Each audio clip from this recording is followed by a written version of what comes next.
Tonight on Reporting Scotland, care home abuse uncovered. A daughter's secret filming at a Fife care home finds her mother being roughly handled and verbally abused.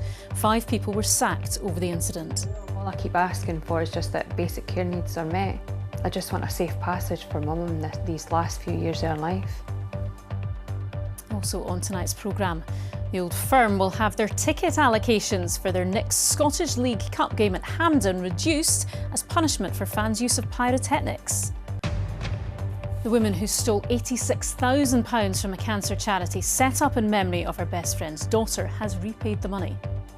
If you don't have golf courses like Dalmuir and a community like Dalmuir, it's difficult to continue to grow.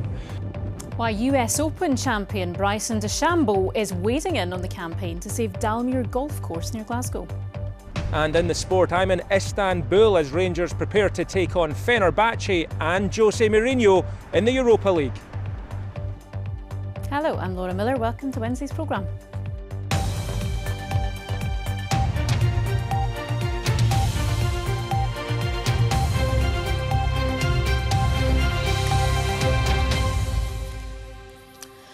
A woman secretly filmed her mother's mistreatment at a care home in Fife after concerns she'd raised were ignored. 5 people were sacked after managers at Barragill House were shown the footage. 6 months on, the family are still concerned about standards of care at the home. A warning: viewers may find the footage in this report distressing. Mona McAlinden reports. This is Jeanette Ritchie. She's 67 and she has dementia. And these were the people who were supposed to be looking after her. Leave them! Leave them!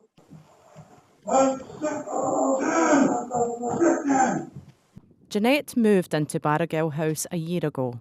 Within weeks, her daughter had concerns about her care. So I decided to stick covert cameras onto my mum's room to see what was going on. You're frightened of what you're going to find on these cameras as well. And what I discovered was absolutely heartbreaking. The carer's out of shot here, but he's holding the bedclothes over Jeanette's head and he's saying, "Rest in peace." Rest in peace, yeah.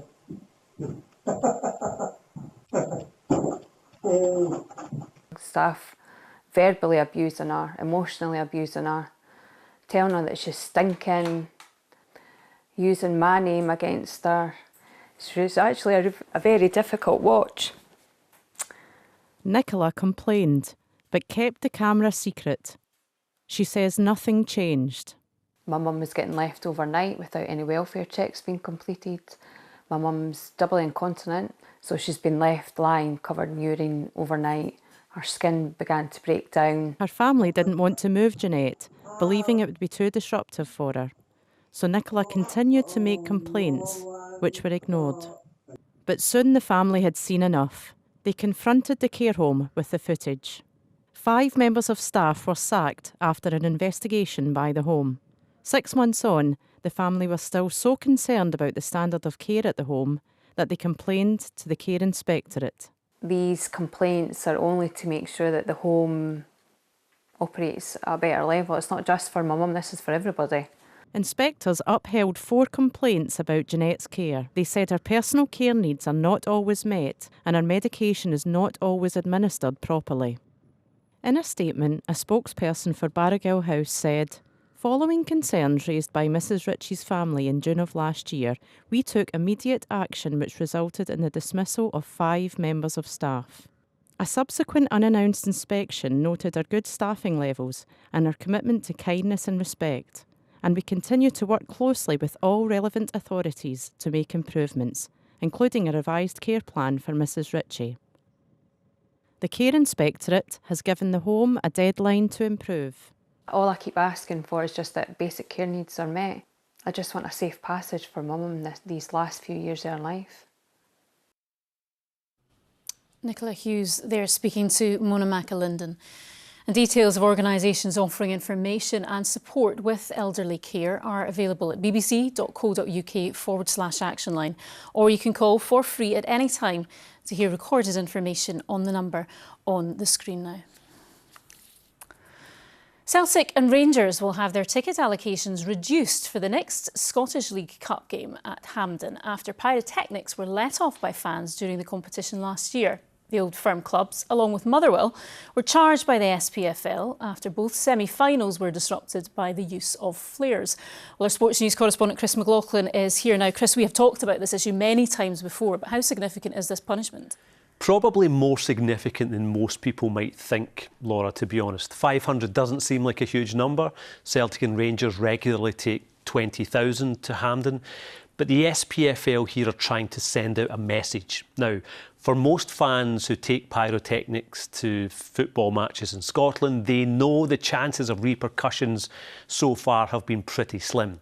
Now, the independent panel have identified, they say, the club's ultras groups as those behind the displays. Not many people will be surprised at that. They want to make these groups think twice to say, look, if you go to a ground with pyrotechnics, there's a chance you might not get back in.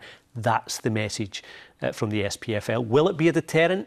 Maybe. Once it starts creeping into league matches, it could be more of a deterrent. So what have the clubs themselves been saying? Nothing from Celtic or Motherwell at this stage. Rangers have just released a statement. They said the club has been consistently clear that the use of pyrotechnics at their matches in any competition is unacceptable and could lead to sanctions. They go on to say this has now come to pass. Rangers again reiterates that pyrotechnic use is illegal and will deprive Rangers supporters the opportunity to back their team. I expect something similar from Celtic. I think Celtic and Rangers are broadly on board with this. We have reached out to Motherwell, nothing as yet. Oh, OK, we'll see. Thank you very much, Chris. A woman who stole £86,000 from a cancer charity set up in memory of her best friend's daughter has repaid the money she took. Lindsay McCallum is serving a 3-year prison sentence after defrauding Rainbow Valley and a second charity. Angela McVicker said McCallum had put her through 3 years of hell, but it was time to move on and focus on helping people with cancer. Katie Hunter reports. Angela McVicker was in court this morning, having been betrayed by her best friend. Lindsay McCallum, on the right, stole £86,000 from a cancer charity called Rainbow Valley. It was set up in memory of Angela's late daughter, Joanna, who had leukaemia. Last year, McCallum was sentenced to 3 years in prison. This morning, Falkirk Sheriff Court heard she'd now paid back the money. We want to draw a line under the sand. Rainbow Valley, are delighted to get back what we have, and we'll move forward and be able to run more courses and help people who have cancer, which is what the money was meant for in the first place. So, all done. McCallum also paid back more than £9,000 she stole from stem cell donation charity, the Anthony Nolan Trust. Lindsay McCallum was expected to appear here at Falkirk Sheriff Court today, but in a very brief hearing, lasting just a couple of minutes, the court heard she wouldn't be appearing. No reason was given. Angela said she was disappointed her former friend wasn't brought to court. She's put me through 3 years of hell. I never believed that nobody believed that she would ever have been capable of this. So, I miss the person I thought she was, but she never was that. And it's just time to move on and look to the positives and towards the people that we can actually help. Angela says her focus is now building up Rainbow Valley and supporting people with cancer to thrive rather than survive. Katie Hunter reporting Scotland, Falkirk Sheriff Court. The UK government has given a bit more detail on how a new windfall tax on the profits of energy companies will work when the existing one runs out in 2030. Ministers have also launched a consultation on a permanent ban on new oil and gas licences in the North Sea. Well, our environment correspondent Kevin Keane joins us now from Aberdeen Harbour. Kevin, what's the UK government saying then?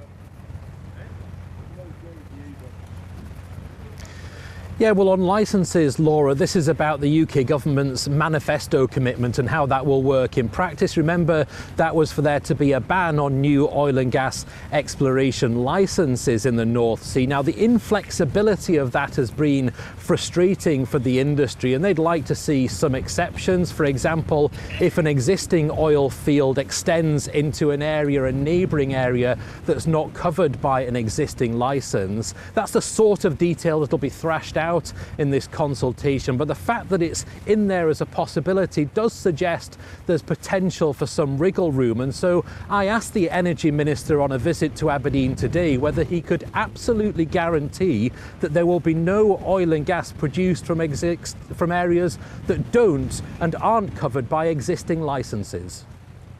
Well, I'm not going to be drawn on individual applications at this point, because the reason of doing a consultation is for us to design this properly. But look, we've been really clear. We were clear in our manifesto. We're clear now in this consultation. It says in black and white, no new licences to explore new fields. But really crucially, this is part of how we manage this within a framework of oil and gas being part of our energy mix for decades to come. We're not going to rescind licences. Licensed fields will continue for the lifetime of that licence. We want to manage this transition. And Kevin, possible changes to the windfall tax too? Yeah, that windfall tax is currently set at a rate of 78%, a headline rate for oil and gas producers on their profits, and that's due to come to an end by 2030. What was laid out today were options for replacing that, effectively a new windfall tax that would lie dormant but be triggered if those wholesale energy prices were to spike again, or if profits were to be exceptionally high. No detail on what the triggers would be or what the rates would be. That would come at a later date. This is more about the framework, but the industry says it very much welcomes anything that provides a degree of certainty to investors. Environmental groups say that anything that weans the UK off its dependence on oil and gas should be seen as a victory for people power. OK, Kevin in Aberdeen, thank you. Well, the news at 7 is coming up on the BBC Scotland channel shortly. Laura McKeever is here. What have you got for us this evening, Laura? Laura, we're also doing the care home story tonight. I've spoken at length to Nicola just to hear more about the concerns she had for her mum, but we'll also be joined by Age Scotland to hear what you should do if you've got concerns about a relative's care. We're also going to Hawick in the Borders tonight. Plans for a huge wind farm nearby have caused some controversy, and also the traffic moving through the town being affected by those huge turbines. So more on the BBC Scotland channel at 7 and on iPlayer. Yeah, big local issue. OK, thanks, Laura. To some of the day's other stories now. And a man who killed his mother with a crossbow has been cleared of murdering her and attempting to murder his sister due to his mental health. 37-year-old Daniel Parker told armed police who forced entry to their Edinburgh home last May that the devil made him do it. The High Court in Edinburgh heard he had a paranoid personality disorder and had refused to take medication. He had been detained at the State Hospital. More victims of crime will get access to a range of information about the perpetrator and have a say on decisions about their prison release under newly unveiled justice reforms. There are two schemes in place for victims to sign up to, one for when the offender has been sentenced to 18 months or more, and the other for less than 18 months. And Aberdeen councillors have agreed to increase council tax by 9.85%, as well as finding millions of pounds in savings to cover an £18 million funding gap. The SNP and Lib Dem administration budget will also see over £4 million in funding for Sport Aberdeen, refurbishing the iconic beach ballroom, and new night bus services at the weekend. The First Minister has paid tribute to two members of his cabinet who've announced they will stand down at the next election. The Finance Secretary, Shona Robison, and the Transport Secretary, Fiona Hislop, will leave Holyrood next year after 27 years in Parliament. John Swinney says they've been friends and allies throughout that time. They're two outstanding ministers in the Scottish Government. They've got so much to be proud of. I'm sorry to be losing them. I appreciated everything they've contributed to the work of the Scottish National Party and the Scottish Government, and I wish them well. Well, our political correspondent Kirsten Campbell joins me now from Holyrood. Kirsten, why are these announcements happening now? Well, parties are beginning to select candidates for the elections in May next year. Shona Robison and Fiona Hislop have been MSPs since the dawn of devolution, but they won't be seeking a seventh term in office. Shona Robison, who's been Deputy First Minister and Health Secretary, can look back on a career in which she oversaw the Commonwealth Games in Glasgow and implemented minimum unit pricing. She is now seeking new challenges Fergus and Fiona Hislop, who, as Education Secretary, abolished the graduate endowment, but also had to be demoted to avoid a motion of no confidence in a row over class sizes. Well, she is going to stand down to spend more time with her new baby granddaughter. And quite a few other MSPs are standing down too, aren't they? Yeah, we've got about 20 MSPs so far who've decided they will not contest the next election, including the former First Minister Humza Yousaf, the former Scottish Labour leader Richard Leonard, and the Conservative stalwart Liz Smith. The Deputy Presiding Officer Annabel Ewing will also not stand again, and her brother Fergus would like to stand again but is waiting to hear if he has been approved as an SNP candidate after becoming something of a thorn in the side of the government. And the other person we are waiting with bated breath to find out what happens to is the former First Minister Nicola Sturgeon, who has yet to confirm whether or not she will stand again. OK, Kirsten at Holyrood, thank you. Today's main news again. A daughter's secret filming at a Fife care home finds her mum being roughly handled and verbally abused by staff. 5 people were sacked after managers at Barragill House were shown the footage. 6 months on, the family are still concerned about standards of care at the home. And coming up, we'll hear from the special one, Jose Mourinho, as Rangers prepare to take on Fenerbahce in the Europa League.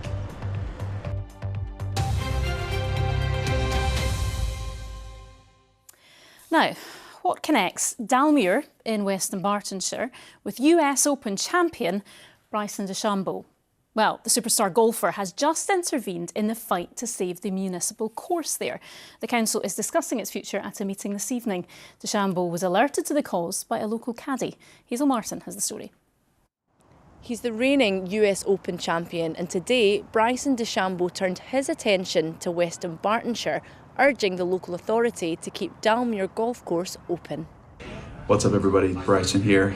I'm here to tell you about Dalmuir Golf Course, how important public golf course is. And I think it's important for people to understand that if you don't have golf courses like Dalmuir and a community like Dalmuir, it's difficult to continue to grow. The council says it costs more than £100,000 a year to run Dalmuir. They say decisions have to be made about jobs and local services, with a budget gap of at least £7.7 million to fill. But for those who use it, are fighting for the course to stay. It's been a good place to come throughout my junior years, senior years, and now I'm into my twilight years. I'm in my happy place when I'm at that golf course. Absolutely love the game. I'm no brilliant at it, but I enjoy what I do. My uncles and my dads, it's like a generational thing here. I mean, generations of families played golf over the years here, and we'd obviously like that to continue. There's nothing here, we'd like to see these guys come up. I mean, they're travelling from all over to come here, and everybody likes it. It's a great course. More than 3,500 people have signed a petition for it to be saved, including Scots golfer Bob McIntyre and England's Justin Rose. Golf courses are an incredibly important early part of the golf pathway. They don't exist to compete with private golf clubs, they exist to be additive to them. And for individuals and families for whom golf is maybe a golf club membership rather is cost prohibitive, they allow you the opportunity to get involved in the game, still participate, and decide for yourself if it's something that you want to pursue. The threat of closure comes amid squeezed council budgets across the country as local authorities make their decisions on tax rises and the services they can provide. Hazel Martin, reporting Scotland. And we shall see if the DeChambeau Stardust works. You'd want him on your side, wouldn't you? You would, Either definitely. Way. What have you got for us tonight, Laura? Thank you very much, Laura. Yes, we're going to start with football tonight. Thank you. Yes, hello there. We're on the eve of a massive match for Barry Ferguson's Rangers as they prepare to face the self-proclaimed special one, Jose Mourinho and his Fenerbahce side in the first leg of a Europa League last 16 tie in Istanbul. It's a 5:45 kick-off tomorrow, and today our reporter Paul Barnes has been testing the temperature of the Turkish team. Straddling two continents, Istanbul is one of the world's most iconic cities. How fitting then that it plays host to one of football's most iconic coaches. Jose Mourinho arrived here 8 months ago and has done what the special one does. Won football games and caused controversy. His next assignment, a Europa League tie with Rangers. Because the previous coach was more worried about philosophy than on the pitch. It's on the pitch that you win matches. It's not with philosophy. And for sure, Ferguson will be much more pragmatic, much more objective, and will be hard for us. But it's going to be hard for them. Mourinho has warm words for the Scottish game. His talent was honed as an upcoming coach in Largs. So would this well-travelled trophy hunter ever fancy a job in the SPFL? Why not in the future?